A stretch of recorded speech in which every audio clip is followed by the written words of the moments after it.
Hi, thanks for talking today.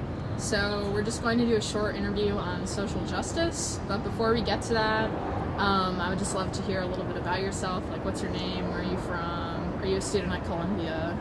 Sure, yes, my name is Alvaro Gonzalez Rubio, and I am from Colombia, the nation, in South America, a small city, relatively small city called Barranquilla. And I'm a student at Colombia. I'm pursuing mathematics and statistics. And my goal is to pursue a PhD in economics later on. Great. So my first question is, what does social justice mean to you? And this is really open. What does social justice mean to you? Well, the first word that comes to me, the first term that comes to me when I think about social justice is equality. And that is maybe because in economics, many people tend to think about equality when discussing social justice and how to administer economic resources. But I think experience has shown in countries such as Venezuela right now that when you tend to have policies that try to make everything equal for everyone, it's not necessarily equivalent to social justice. I believe social justice is very difficult to define. It's maybe easier to define what is social injustice.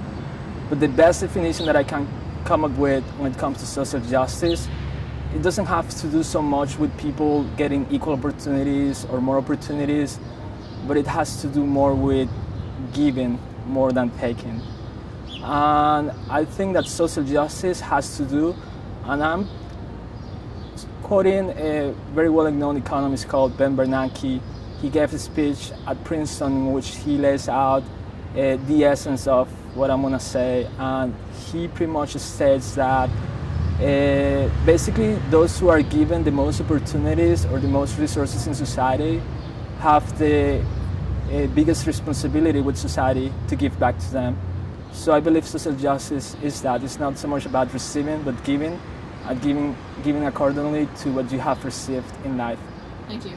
So you mentioned briefly the injustice right now in Venezuela. Mm-hmm. So what would you say are some of the injustices? You said that would be easier to talk about maybe than necessarily what is just right now. Right. I think it is really unjust that there is so many people in the country that do not necessarily agree with who is ruling with the current president. They don't agree with the people who are ruling the country, and there are so many of them under that, if I may say, dictatorship, even though they disagree with that form of ruling. So one way or another, the government has been able to maintain the status quo or the current state of affairs, maintaining the same people governing the country by different means. But even if it was by means of what we call democracy, and even if it was by means of having a majority vote for whosoever is in office right now,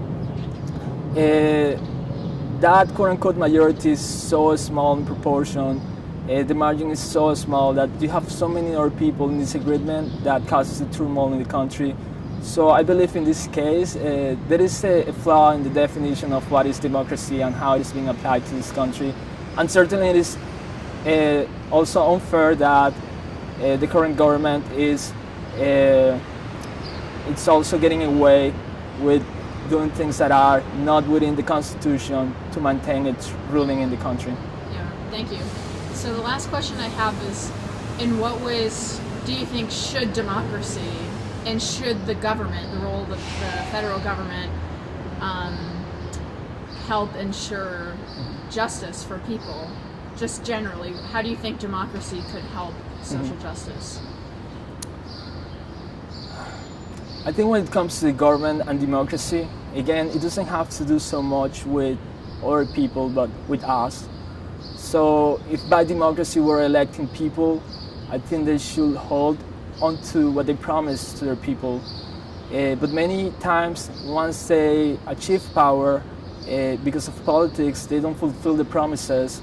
And the promises do not have to do so much with what they said they were going to do with regard infrastructure or economics, it has to do more with values. It has to do more with examples. It has to do more with setting the tone at the top and giving an example to the population of how you should carry yourself. So if you have transparent leaders leading the country, you're going to have a population that is going to look up to that and want to carry themselves in the same manner. They are going to want to be just, and they're going to want to carry themselves with the values that the leadership is representing. All right, thank you. That's all we have time for today, but thank you so much for your thoughts. Thank you.